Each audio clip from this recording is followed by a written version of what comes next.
the strangest night of Jacob's life. Jacob was alone, and that detail changes everything, because the solitude of that night was not only physical, it was spiritual, emotional, and existential.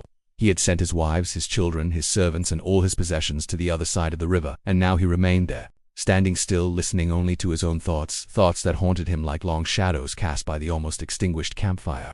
He knew that at dawn he would find Esau, the brother he had deceived, betrayed, and robbed, the brother who had sworn to kill him, and the fear came not only from the possibility of death, but from the heavy conscience of someone who had spent his life trying to control everything with cunning, deceit, and escape. Jacob was a survivor, a strategist, someone who had always won using his mind, never force, and now for the first time there was no plan that could guarantee his safety, because money, gifts, and flocks might appease Esau's anger, but they wouldn't silence the inner voice that screamed that this debt still needed to be paid. The Jabbok River before him was not just the geographical obstacle, was a symbolic boundary between who he had been and who he did not yet know if he could become.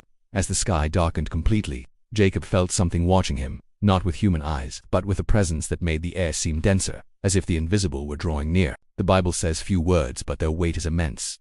Jacob was left alone, and this phrase carries everything because it is in isolation that God usually confronts, not in noise, not in the crowd, but in silence, where there are no distractions, where there is no applause, where there are no masks. Jacob tried to pray, tried to remember the promises God had made to Abraham and Isaac, tried to cling to the idea that he was chosen, but choices do not negate confrontations. Promises do not eliminate processes. And on that strange, long, and cold night, Jacob realized that he was not just waiting for dawn, he was waiting for something to happen within him, something he could not control, because the God who had called him from the womb now demanded more than intelligence, demanded surrender, and that was exactly what happened. At that moment, when fear and expectation mingled, when the past and the future collided within Jacob's heart, something moved in the darkness, unannounced, unexplained, unexpected, yet inevitable. For when God decides to meet us, he doesn't ask permission, he simply appears. And that night, already strange, was about to become unforgettable because Jacob didn't yet know it. But within moments his life would cease to be defined by the name he bore and would instead be marked by a struggle that would echo through eternity.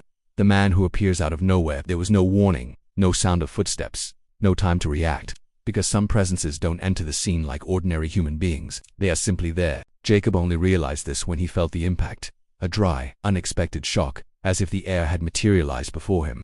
A man emerged from the darkness and grabbed him forcefully, not as someone demanding attention, but as someone initiating an inevitable confrontation. And at that instant, Esau's fear was replaced by something even more disturbing, because Esau was predictable. He had a face, a history, logic, but this man was not. He didn't come with words, he didn't come with threats, he came with action. And Jacob, who had always been quick to think and speak, had no choice but to react with his body. And they began a fight that made no sense, because there was no apparent reason, no explanation, no rules. Only two bodies colliding in the darkness, rolling on the cold earth, raising dust, breathing with difficulty, as if that night had been created only for that moment. Jacob tried to identify the stranger's face, but the moon, obscured by clouds, made it difficult to see. Everything was undefined, and this increased the anguish, because fighting someone you can't clearly see is fighting the unknown, and the unknown is always more frightening. Jacob's muscles burned, his arms ached, but the man seemed not to tire. He didn't shout, he didn't show anger or pleasure. It was as if he were there for a purpose much greater than winning a fight, and this perception began to bother Jacob, because he had fought before. He had deceived, fled, negotiated, but he had never felt that strange mixture of strength and mystery. It was as if that man knew exactly how far to go, as if he were testing something beyond physical resistance, testing Jacob's essence, his heart, his identity. And while the fight continued, Jacob's mind tried to make sense of it. Was he a thief, an assassin sent by Esau, an enemy from the past? But none of these hypotheses held up, because those who attack to kill don't prolong the fight, don't measure their strength, don't wait for dawn. And that man seemed interested in something different, something that couldn't be wrested with blows, but revealed under pressure. And time passed, strangely, as if the hours didn't follow their normal rhythm. Each second seemed dilated, laden with meaning, and Jacob began to realize that this struggle reflected his own life, a whole life of disputes, of grasping what wasn't his, of fighting not to lose from the womb when he held Esau's heel, until now, there, grabbing a man he didn't understand. And perhaps that's why Jacob wouldn't let go, because letting go has always been synonymous with losing. And losing has always been synonymous with death, for someone who learned early on that only those who held on tightly survived. And the mysterious man realized this, realized that Jacob wasn't just fighting with his arms, but with his entire history, with traumas, fears, and guilt. And the more the struggle progressed, the clearer it became that this wasn't a random attack, it was an encounter, an intentional confrontation, because encounters with God are never comfortable. They expose, break, reveal, and even without knowing it, Jacob was face to face with something that would change his destiny. Because that man who appeared out of nowhere didn't come to steal possessions, didn't come to take his life, but came to extract a truth that Jacob had avoided his entire life.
The battlefield seemed divided into two planes, one visible and the other invisible, and Jacob was being pulled towards both at the same time. He remembered the stories told by his father Isaac, the supernatural experiences of Abraham, the divine visits that changed destinies, and a suspicion began to form, too frightening to be accepted immediately. Because if this man was not just a man, then this struggle was not just a fight. It was a spiritual confrontation, a battle involving purpose, calling, and transformation.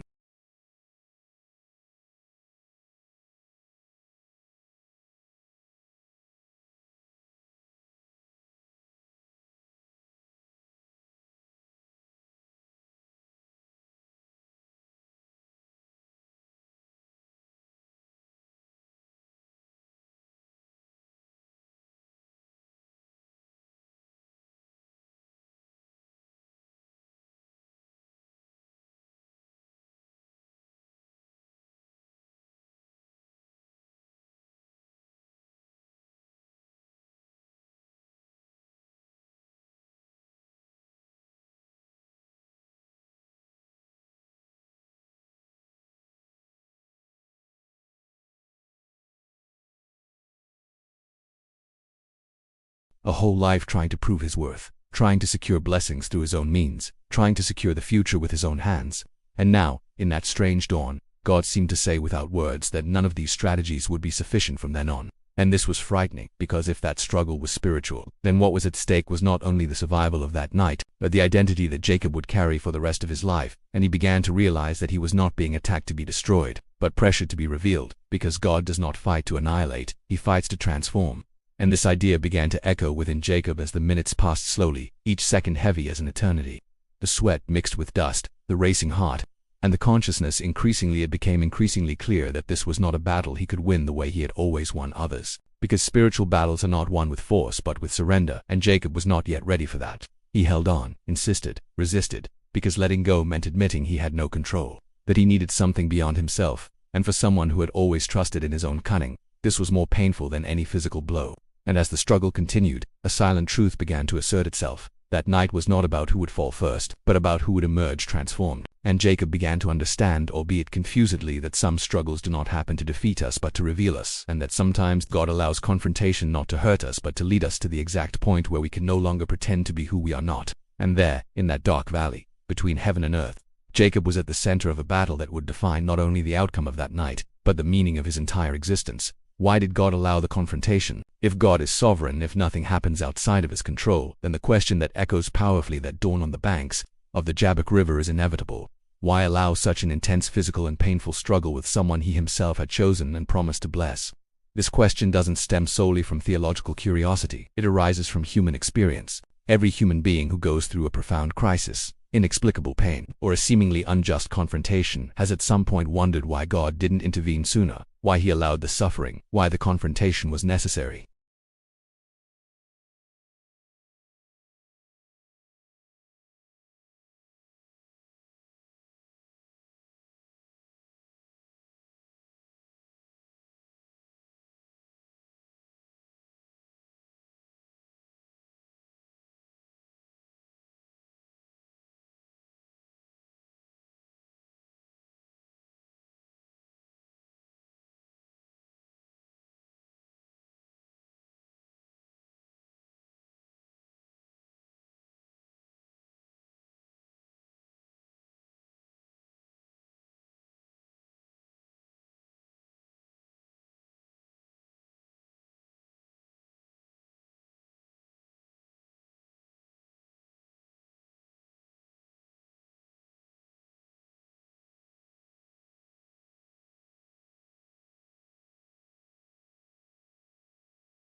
Because as long as Jacob continued to be Jacob, the supplanter, the one who grasps the heel, he would never become what God had determined, and God doesn't change destinies without confronting identities.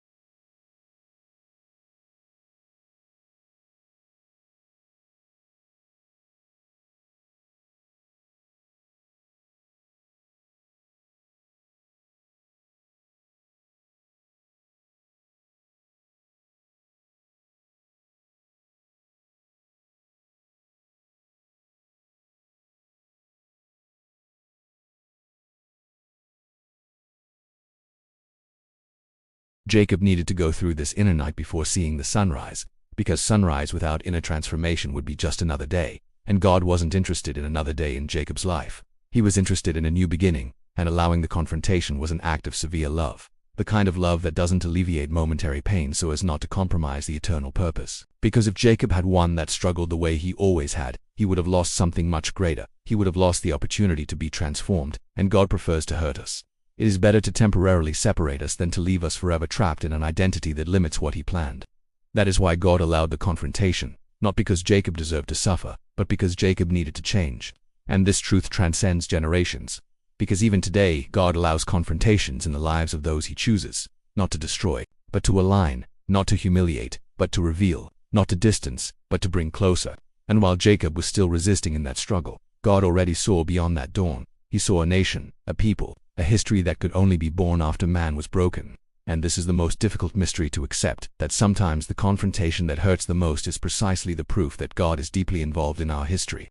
The wound that never healed. At some point during that endless struggle, when Jacob's strength was at its limit and his resistance stemmed more from stubbornness than physical strength, something changed definitively. It wasn't an ordinary blow, not a desperate movement, but a touch simple, precise, and devastating. The mysterious man touched Jacob's hip joint, and in that instant, a sharp pain shot through his body like lightning. It wasn't just physical pain. It was the clear sensation of rupture, as if something had been displaced not only in his body but in the very structure of his existence. Jacob cried out, not in anger, but in surprise, because until that moment the fight seemed balanced, intense, exhausting, yet fair. Two bodies facing each other, two forces measuring themselves.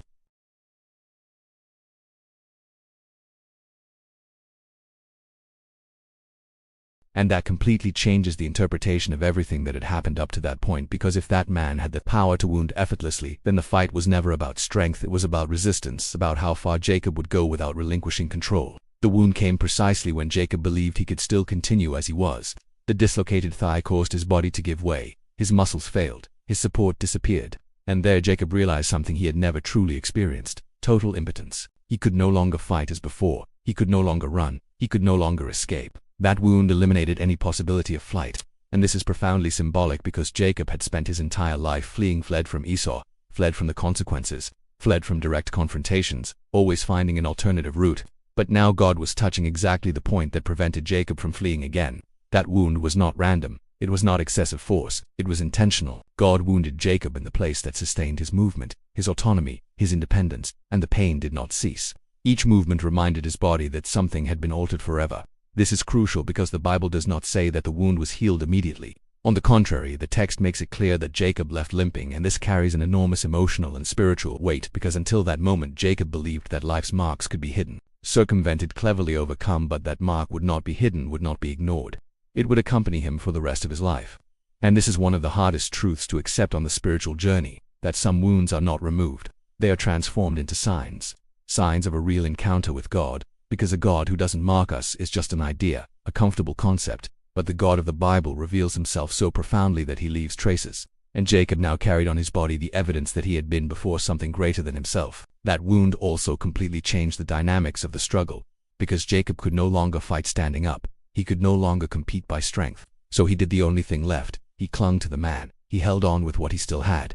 And this detail is powerful, because Jacob stopped fighting against and started fighting for him. He stopped trying to win and started trying to remain. And this reveals an internal change happening in real time. The wound exposed the truth. Jacob no longer needed to win. He needed to be blessed. And this transition, This only happens when our natural strength fails, because while we have strength, we insist on solving things our way. But when we are wounded at the point of self-sufficiency, we are forced to seek something beyond ourselves, and the wound that was never healed became a landmark, a watershed moment, because every time Jacob limped, he remembered that night, remembered that he had been confronted, broken, and spared at the same time, and this generates humility, generates dependence, generates spiritual memory. That wound was not a sign of defeat, it was a sign of encounter, and this completely changes the perspective, because the world teaches that scars are shameful, that wounds need to be hidden, but in God's logic, some wounds are silent testimonies, they tell a story without words. The story of someone who encountered God and did not come out unscathed, because no one truly encounters God and remains exactly the same, and Jacob knew this, even without fully understanding, because when he tried to take a step and felt the pain, he understood that something old had been left behind, and something new was beginning, even if it came accompanied by limitation, because the wound that never healed also served to remind Jacob daily that his strength was no longer in his legs, nor in his cunning, nor in his speed, but in his dependence on a God who allowed the pain not to destroy him, but to lead him to a place where the blessing could no longer be conquered by force, only received. And this wound became part of Jacob's identity, an identity in transition, which no longer fit within his old name, but had not yet been fully revealed. And as the sky began to clear, Jacob, limping and clinging to that man, was closer to true victory than he had ever been in his entire life. The unexpected request for a blessing. When pain replaced strength and resistance gave way to dependence, something profoundly unexpected happened within Jacob. Instead of giving up, instead of begging for the struggle to end, instead of pleading for mercy as one who acknowledges defeat, Jacob made the boldest request of his entire life, a request born not of strength, but of revelation, a request that can only be made by someone who has finally understood who they are dealing with. Jacob, wounded, limping, unable to continue fighting as before, clung to the man with all he had left and uttered words that echo through eternity. I will not let you go unless you bless me. This moment marks a definitive turning point, because Jacob begins to do something he had never truly done before. He asks, and asking seems simple, but for someone like Jacob, asking was an act of surrender, because throughout his life he had taken, deceived, conquered, negotiated, never expecting to receive freely, and now, for the first time, he recognized that there was something that could not be wrested with effort, something that could not be obtained through intelligence, something that could only be granted, and this changes everything, because the blessing Jacob sought was no longer material, no longer protection against Esau, no longer prosperity. It was something deeper, something he couldn't even fully name but felt clearly. He needed validation, he needed approval, he needed a new beginning. And this unexpected request reveals that Jacob finally understood that the struggle was never about defeating God.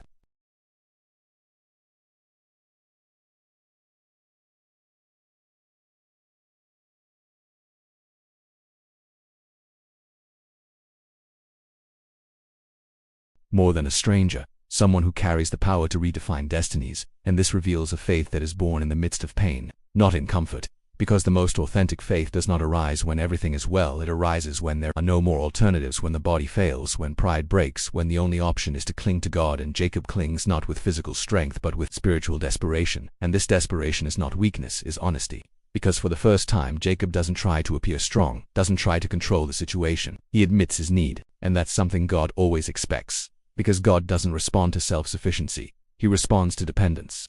Jacob's request is unexpected because he asks for exactly what he always sought through the wrong means. The blessing from the beginning. His story revolves around his father's blessing, the inheritance, the birthright. But now he understands that no human blessing can replace the divine blessing. No earthly approval can fill the void that only God can touch. And that request, made at the limit of pain, carries an absurd depth. Because Jacob doesn't ask for the wound to be healed. He doesn't ask for the struggle to end. He doesn't ask for security for the immediate future. He asks for a blessing, as if to say, even wounded, even limping, even broken, I need to leave here transformed. Because returning the same way is no longer an option. And this powerfully touches the heart of the narrative, because it reveals that true faith doesn't just seek relief. It seeks meaning, and Jacob found meaning in that confrontation. He understood that that night, it wasn't a punishment, it was a calling, and the request for a blessing is the human response to that calling. It's the moment when Jacob stops resisting and begins to cooperate, not because he understands everything, but because he trusts enough to surrender. This request also carries enormous tension because the man responds with a disconcerting question. What is your name? This question isn't informative, it's revealing.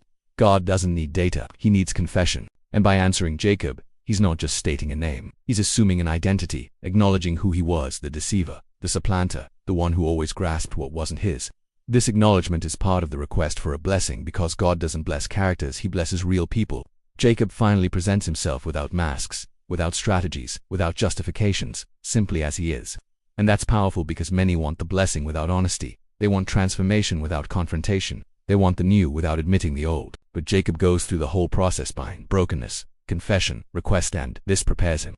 The groundwork is laid for something yet to come because that unexpected request not only changes the course of the struggle, it redefines the relationship between Jacob and God, which ceases to be distant and becomes intimate, intense, personal. A God who allows himself to be held, a God who listens to a wounded man asking for something that goes beyond the immediate. And as the sun begins to rise on the horizon, slowly illuminating the valley, Jacob still doesn't know exactly what will happen next. But he knows one thing with absolute certainty. He cannot leave that night without the blessing, because without it, all the pain would have been in vain. And it is precisely at this point of maximum tension, between the request and the answer, between the wound and the hope, that Jacob's story is about to take the most radical leap of all, the one that will change not only his destiny, but his name, his identity, and the meaning of his existence.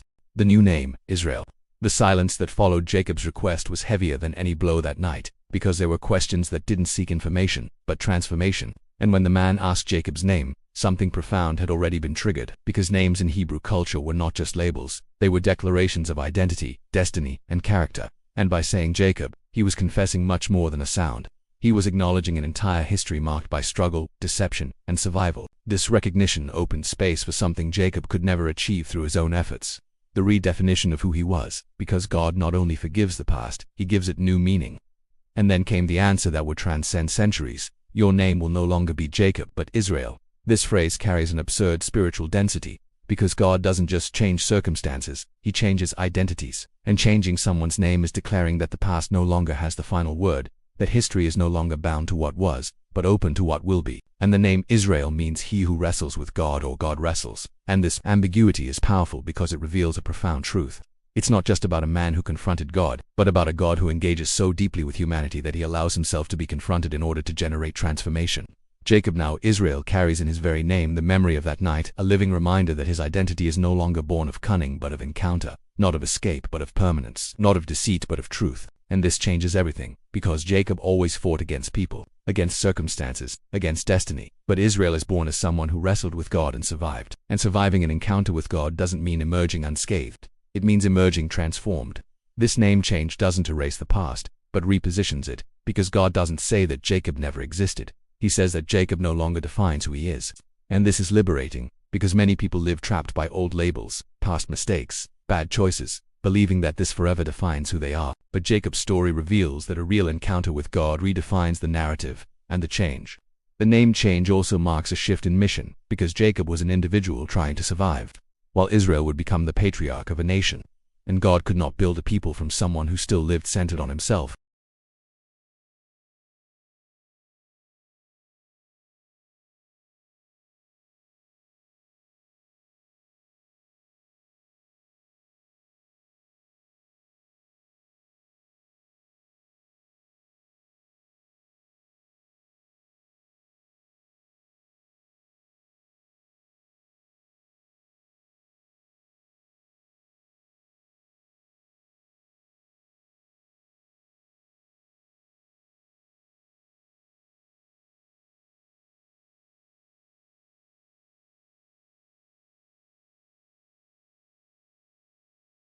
And the new name, this also changes how Jacob sees himself, because until then, he lived trying to prove his worth, trying to secure blessings, trying to guarantee his future. But now he receives an identity that doesn't need to be defended, only lived. And this brings rest, even if accompanied by responsibility, because carrying a new name means living according to it. And Israel would now have to learn to walk as someone marked by God, someone whose strength is no longer in the speed of their legs, but in the depth of their faith. And this new name also prepares Jacob for the encounter with Esau, because someone who knows who they are no longer needs to deceive to protect themselves, no longer needs to manipulate to survive. And God knew this, which is why the name change came before the reunion with the past, because identity precedes reconciliation. And when a man declares his new name, he also declares victory, because you have struggled with God and with men, and have prevailed. And this prevalence is not measured by physical dominance, but by spiritual perseverance. Jacob prevailed because he did not flee, because he remained, because he asked, because he surrendered. And this completely redefines the concept of victory, showing that winning, it's not always about defeating the other.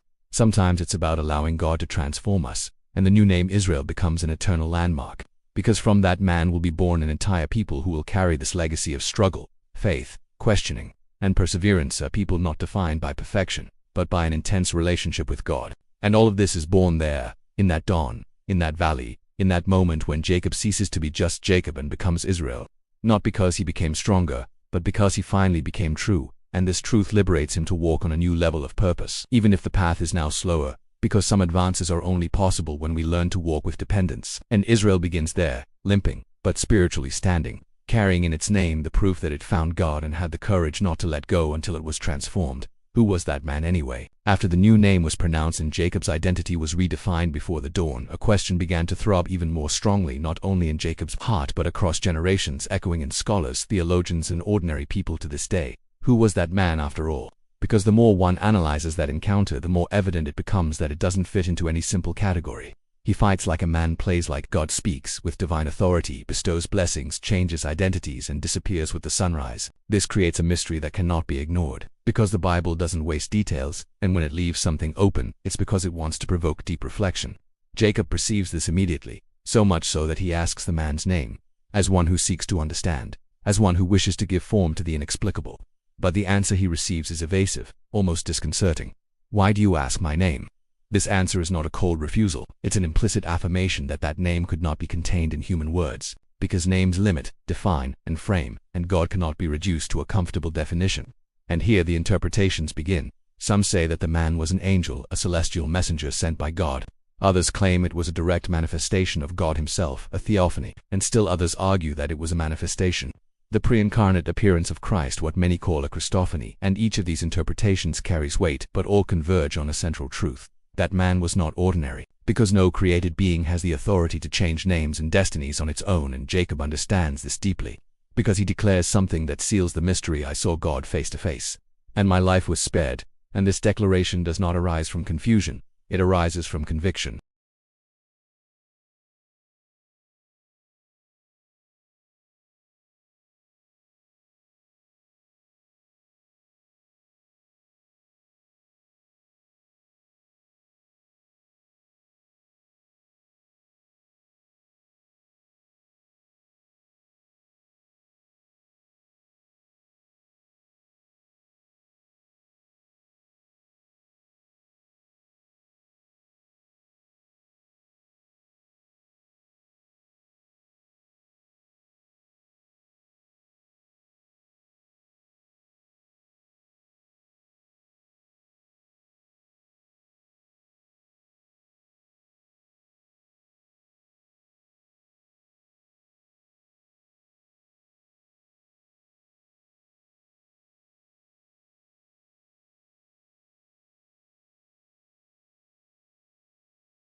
And the identity of that man also reveals something about how God chooses to reveal himself. He does not appear as a judge at that moment, nor as a majestic king. He appears as someone who fights, who gets involved, who enters the battlefield of human life, and this is scandalous to many because it breaks the idea of a distant and passive God, showing a God who cares enough to get directly involved in someone's transformation process. And Jacob, now Israel, carries this experience as a definitive landmark, because after wrestling with God, no other the struggle is the same. No other confrontation has the same weight, no other threat has the same power, because whoever has faced the divine and come out alive understands that the true threat was never external. It was always internal, and the mystery of that man is not solved with a name, it is solved with an effect. Jacob's life was never the same again. His faith was never superficial again. His relationship with God was never based solely on inherited promises. Now it was personal, visceral, real. And this explains why the Bible is not so concerned with classifying exactly who that man was. Because more important than the category is the encounter. More important than the definition is the transformation. And even today this mystery continues to provoke people, because it forces us to ask not only who that man was, but who God is. For us, a distant concept or a presence that confronts and transforms. And Jacob answers this question with his own life, declaring that he saw God face to face, and this declaration ends any attempt to reduce that encounter to something too symbolic or too abstract, because for Jacob it was real, it was physical, it was spiritual, it was traumatic and liberating. At the same time, the mysterious man remains nameless, not because God wants to confuse, but because he wants to be sought, not explained, experienced, not domesticated. And this mystery keeps the flame of faith alive, because if God could be fully understood, he would cease to be God. And Jacob understood this that morning, limping, looking at the place where he wrestled. knowing that something eternal had happened there, something he could never fully explain, but that he could never forget, because some experiences with God cannot be contained in words. They can only be contained in marks, memories, and transformed lives.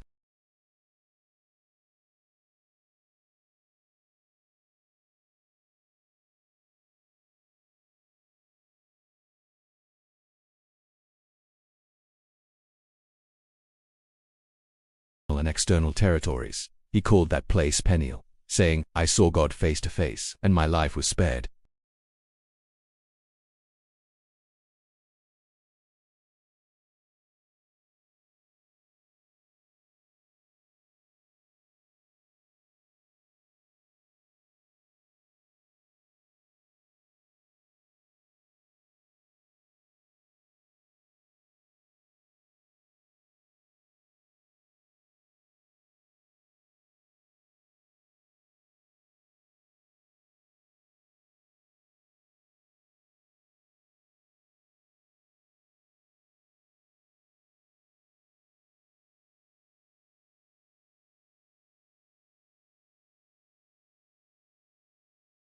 And uncertainty.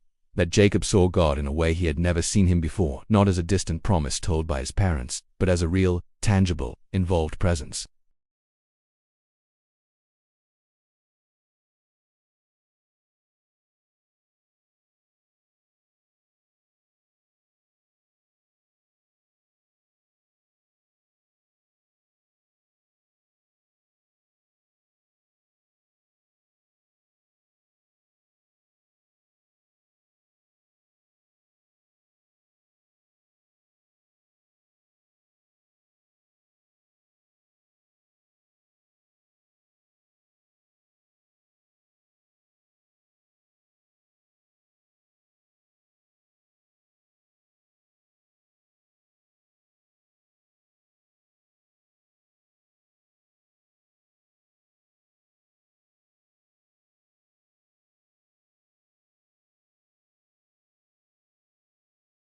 Because whenever Jacob thought of that night, he would remember not only the pain,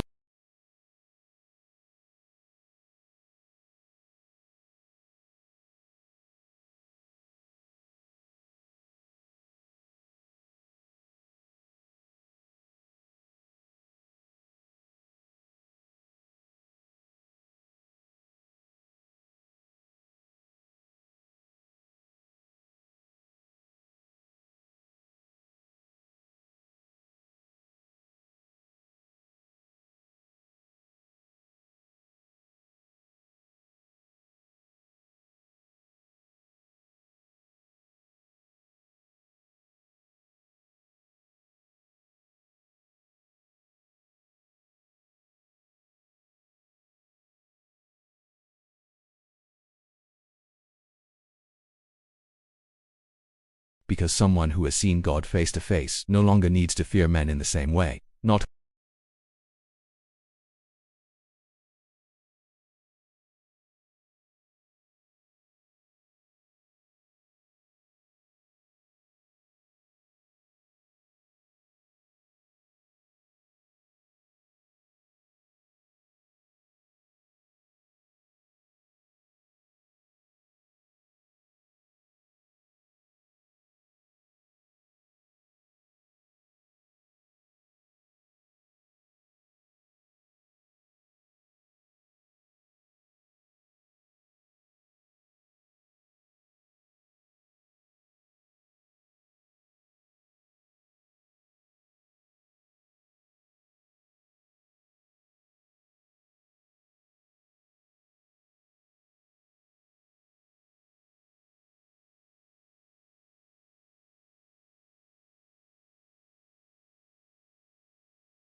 because a God who allows himself to be touched is a God who gets involved, who takes relational risks, who enters the space of human pain.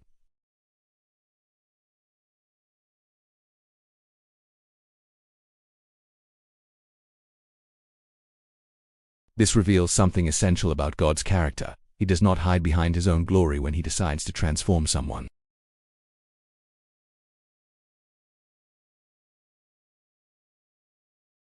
Because the God of Jacob enters the arena, accepts the confrontation, and carries the process through to the end.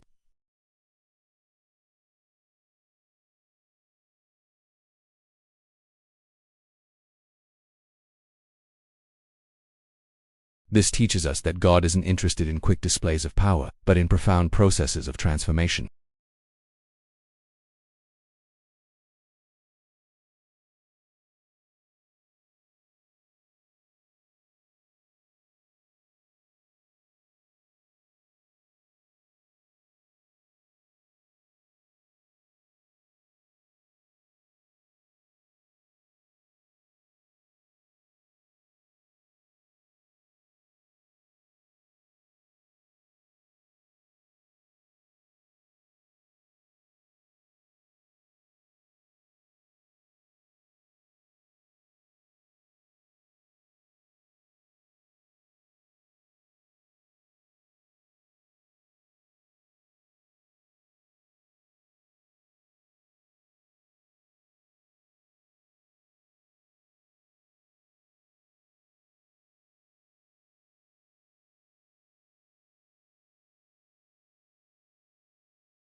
And this is liberating because many believe that doubting, questioning, or struggling internally is a sign of spiritual weakness.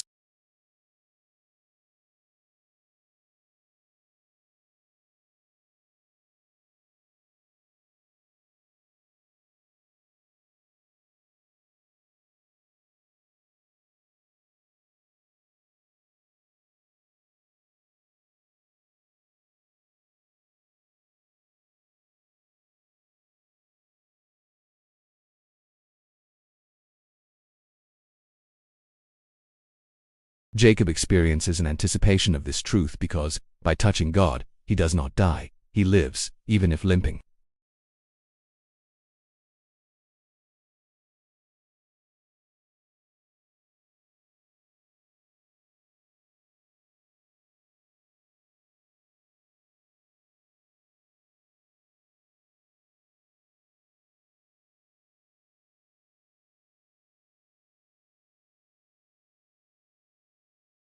This changes how Jacob relates to God because now he knows that God is not just someone to be obeyed, but someone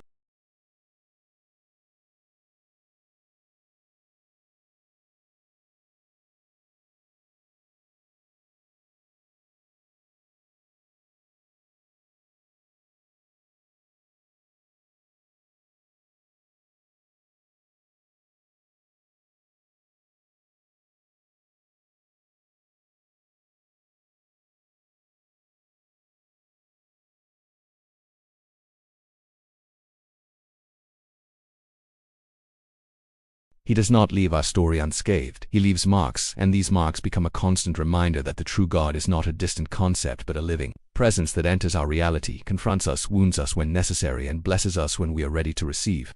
And the God who allows himself to be touched at Peniel remains the same God who allows himself to be found by those who have the courage to remain in the struggle until the end, not to defeat him but to be transformed by him. The God who allows himself to be touched. The symbolism of limping forever. When the sun finally rises over Peniel and Jacob moves forward, there's a detail the biblical narrative makes sure not to hide. He limps. Each step is uneven. Each movement carries a visible limitation, and this is not a secondary detail, it's a powerful symbol. Because Jacob doesn't leave that encounter running towards the future. He leaves limping, and this limping forever becomes one of the most profound images in his entire story. It reveals that true transformation doesn't always remove all the marks of the process. On the contrary, it often incorporates them as part of the new identity. This directly confronts the idea that an encounter with God always results in immediate comfort or complete physical restoration. Because Jacob was blessed, had his name changed, received a new identity, but continued to limp. This teaches something few like to accept, that God can completely transform us from within without eliminating all external limitations. Jacob now needed to learn to live with this new reality, because each limping step was a constant reminder of that night, a reminder that his strength was no longer autonomous, that his walk would depend on balance, attention, and dependence. And this shapes character, because someone who limps doesn't run recklessly, doesn't advance without awareness, doesn't blindly trust their own strength. Jacob, who was once quick to flee and clever to deceive, now becomes someone who walks with more care, more awareness, and more depth. This symbolism is powerful because it reveals that God does unremove all our weaknesses after an encounter with him, but redefines their meaning, transforming weaknesses into instruments of humility. Jacob's limp also protects him from returning to the old pattern, because each painful step reminds him that he is no longer the same, that the old way of living no longer fits. This is fundamental, because many people want the blessing without the remembrance. They want the transformation without the memory of the process. But God allows Jacob to carry the mark so that he never forgets where he came from and how he got there. This also affects how others see him, because a leader who limps doesn't impress with physical strength, but with spiritual authority. Jacob would now lead not as someone invincible, but as someone broken and restored, someone who knows the limit, someone who knows the price of the blessing. And this leadership is more human, more empathetic, more conscious. And this is reflected in the tradition that arises from there, because the Bible records that the descendants of Israel came to respect that hip joint as a memorial of that encounter, showing that Jacob's individual mark becomes a collective memory, a symbol passed down from generation to generation. And this reveals that some personal marks carry meaning that goes beyond the individual. They tell stories that educate, warn, and inspire others. Jacob's limp also redefines the concept of victory, because he won, but he won limping. He won without appearing triumphant in human eyes. He won without applause. He won with a permanent limitation. And this confronts the idea of success based on appearance, showing that true spiritual victory is not about appearing strong, but about remaining faithful after being broken. Jacob learns to live with this mark not as a burden but as a sign that he no longer needs to prove anything because he was already approved by God that night, and this brings inner peace even though the body bears the cost. And the symbolism of limping forever also speaks directly to contemporary human experience, because we all carry marks, wounds, limitations, things that haven't been completely healed, and we often ask why. But Jacob's story suggests that some marks are not flaws in God's plan. They are part of it, because they keep us dependent, aware, and humble. Jacob walks toward his reunion with Esau limping, but with his heart aligned, and this changes everything. He no longer arrives as someone trying to protect himself with strategies. He arrives as someone who knows who he is, even if it means walking more slowly. Limping then becomes a symbol of spiritual maturity, because maturity is not the absence of pain, but the ability to walk despite it. Jacob, now Israel, embodies this truth, showing that the encounter with God does not make us invulnerable. It makes us true, and this truth, even if it costs comfort, leads us to a deeper, more aligned, and more meaningful life. Because the God who transforms also teaches us to walk with the marks of transformation, not as signs, not as defeat, but as living testimonies of an encounter that changed everything. The struggle that every human being faces. Jacob's story doesn't end at Peniel because it actually begins there on a deeper level. And that's precisely why this account transcends centuries and continues to speak so powerfully. Jacob's struggle isn't just the struggle of an ancient patriarch, it's the struggle of every human being who at some point finds themselves alone, on the brink of collapse, confronted by issues that can no longer be ignored. We all, in some way, face nights similar to that one night, when the past demands its due, the future frightens, and the present seems insufficient. And like Jacob, we often try to resolve everything with force, control, strategies, and escape, until we realize that none of that is enough. Because the greatest struggle we face isn't against people's circumstances or external adversities, it's against who we are when no one is watching, against the identities we construct to survive, against the fears we hide, against the need for control that distances us from dependence. And Jacob's struggle reveals that God is not absent in these moments. He is present, albeit in a disconcerting way, even as someone who confronts instead of alleviating pain completely changes how we perceive our own crises, because they cease to be merely problems to be solved and become invitations to transformation. Like Jacob, many people resist, fight, and insist on overcoming it in their own way, until the pain reaches a point where it's no longer possible to pretend. At this point, the real question arises. Not how do I get out of this, but who do I need to become to get through this? This shift in question is the beginning of transformation, because God isn't only interested in changing circumstances, He's interested in changing people. The struggle every human being faces is precisely this, allowing God to transform us or remaining trapped in old patterns. Jacob teaches us that transformation demands perseverance. It demands not letting go. It demands honesty. It demands a willingness to be wounded in our pride, our self-sufficiency, the image we've built of ourselves. This is frightening because it's easier to fight against God than to surrender to Him. But Jacob shows that surrender is not the end of the struggle. It's the beginning of a new way of being, walking, and this struggle continues after the encounter. It continues in daily life, in decisions and relationships, in how we deal with limits. And Jacob continues limping, but he continues, and this is essential because faith does not exempt us from difficulties. It gives us a new way to overcome them, and the struggle that every human being faces also involves identity. Because at some point we are all confronted with the question. God asks Jacob, "What is your name? Who are you really?" When the masks fall, when strategies fail, and this question echoes because it demands honesty, and only after answering it can we receive a new name, a new identity based not on the past, but on purpose. And Jacob's story reminds us that God does not give up on us in the midst of the struggle. He remains, he confronts, he wounds when necessary, he blesses when we are ready, and he calls us to a real relationship, not idealized, not superficial, but deep and transformative. And this is the struggle that every human being faces, accepting a God who does not fit into our expectations are not met, but he loves us enough not to leave us as we are. And at the end of this story, the invitation remains open because Peniel is not just a place on the map, it's a possible experience, a meeting point where God calls us to fight not to destroy us but to transform us. And like Jacob, each person who has the courage to remain in the fight until the end discovers that true victory is not emerging unscathed but emerging true, even if it means walking with a limp, because walking with God, even with scars, is infinitely more meaningful than running alone believing you are in control. And this is the final message that transcends generations, that the struggle with God is not a sign of spiritual failure, it's a sign of a real, deep, and living relationship. And those who don't let go, who remain, who surrender, discover that on the other side of the night there is a new name, a new beginning, and a purpose that can only be born after the struggle ends, not with defeat, but with transformation. The struggle that every human being faces,